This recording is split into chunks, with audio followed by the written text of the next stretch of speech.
Latino flame. I whisper in your ear, I know you feel the same. Garbīt, kā tava dzīve ir mainījusies pēc šova? Esmu tikpat smaidīgs, optimistisks, viss ir kārtībā. Varbūt ir nedaudz vairāk uzmanības nekā bija iepriekš, bet es teiktu, ka tādos lielos vilcienos nav mainījusies. Tev arī taču pirms tam bija projekts un noteikti joprojām ir grupa Blīce. Vai tas kaut kā ietekmēja grupu? Teiksim, ko saka grupas dalībnieki, tas palīdz, ja nepalīdz? Zini kā, tur domas dalās no sākuma, tad, kad es gāju varbūt šovā, tad grupas dalībnieki tā diezgan skeptiski skatījās to visu pārējo. Kāpēc tu ej, mums ir grupa visu pārējais, bet es jau gāju kaut kādu, tādu, kā lai pasaka, mērķu vadīts, noteikti mērķu vadīts, lai arī grupai būtu no tā kaut kāds labums. Protams, publicēt visu pārējais, ja tu neesi aktuāls, ja pat tevi neraksta tavu mūziku arī, un tu nepelni. Tas nozīmē arī tā, ja tā skarbāk izteiksimies. Bet tomēr tu pats pieņem šo te lēmumu iziet no šova, tu nenožēlo? Es? Piemēram, tagad vairāk vai mazāk žūrija nosaka. Tā spēle ir izveidojusies tā, kad žūrija pasaka, tev jāaiziet, bet toreiz tu pats pieņēmi šo te lēmumu.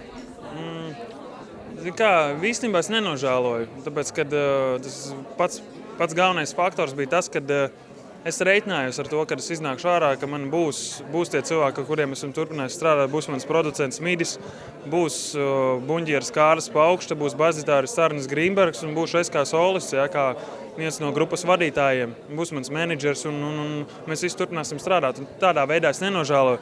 Protams, kad ir kaut kā varbūt tā bišķiņ padomājot, kad pozitīvi būtu tas, kad es tur būtu ilgāk pabijis, bet dotajā situācijā es jau nerīkojos tā, tīri tā kā uz karstām oglēm, kad es tur, man jūs visi esat apnikuši priekš, kam jums vajadzīgi. Tīri tā, kā es ēterā pateicu, man nekāda pārmetuma nav, jūs visi talantīgi, žūri ir forša, producenti arī, viņi dara savu darbu, viņi pārdo produktu, vai ne, tas viss skaidrs.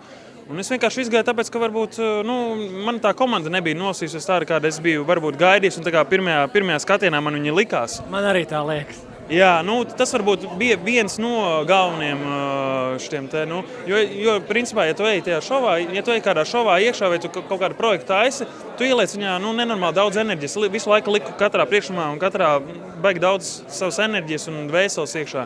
Bet, beigās, ja, tev tā kā, sapratu pats, tā kā iespēri, un beigās tu tā kā neesi vajadzīgs, vai tev kaut kā jūti kaut kā stumi malā, tikai tāpēc, ka tie divi cilvēki strādājuši kopā un pieguši cilvēki brīžiem, tā kā mazi bērni sāk uzvesties un viss pārējais jociņi, neprofesionalitāte, kas iespaido to kopējo priekšumu, beigās var sanākt, Tomēr šobrīd kā viņi tagad sevi ir nodēvējuši Inga un Ivars ļoti, vismaz pēc balsojumiem ir skaidrs, ka cilvēkiem viņi patīk. Kā tu vērtēji savus kolēģus no malas šobrīd? Es viņus vērtēju ļoti labi. Ja skatos uz dziesmām, tur var piekrist arī žūrē daļai, jo nevienmēr tas vērtējums labs. Un es arī, piemēram, skarbi skatos uz sevi vienmēr. Ļoti paškritisks esmu, kas varbūt dažreiz pa daudz ir, un arī kritiski pret citiem. Pateikšu, ka tas sanāk šitās sestdienas, kas bija, kas tas par datumu bija, to pateikšu. Pagājušajā sestdienā. Jā, pagājušajā sestdienā, jā. Tā bija labākā dziesma, kopš esmu aizgājis manā skatījumā. Un iepriekšējās tā, bet arī tas, kad šovs ir ieguvis tādu tā kā lielāku uzmanību, jārēķinās ar to, ka vairāk skatītāji balso. Otrs ir tas, ka viņiem ir laba reklāma uztaisīta, ņemot vērā to, ka, ja cilvēks skatās šovus, mazām meitenēm patīk šovu pēc skolas atnākušas visas pārējās, viņas arī jau ir, tā kā, viņi vairāk rāda un varbūt arī tāpēc balso. Un viņiem arī tas kopējais, tas pārīts, tas viss kaut kā kopā saliekās, Bet, Kā tev šķiet, kas šajā šovā uzvarēs? Tas diezgan tāds vispārīgs. Es uzskatu, ka katrs ir, kurš jau noturējies, ir pelnījis to uzvaru. Gribētos, lai izdzīvo kāds projekts līdz galam.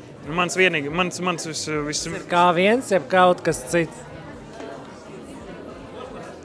Kā viens arī, protams, novēlu, bet es tā nevaru pateikt, ja godīgi, jo, piemēram, likās Zvaigžņu zagļi ļoti spēcīgi, ja? 2 nedēļas pēc kārtas un viss. Man likās, ka Pieļauju, ka arī 3.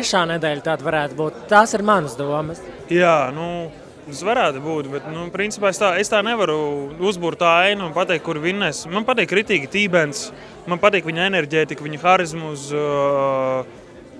Jā, viņi visu dara mīlestību un redzēt. Un pats lielākais mans ieteikums, piemēram, dalībniekiem, tad, kad dziedat, tad dziedat par to, ko jūs dziedat. Un sajūtat tos vārdus visu pārējo. Principā pagājušajā koncertā nevarēja redzēt, ka viņi zinātu, par ko viņi dzied. Viņi vienkārši dzied.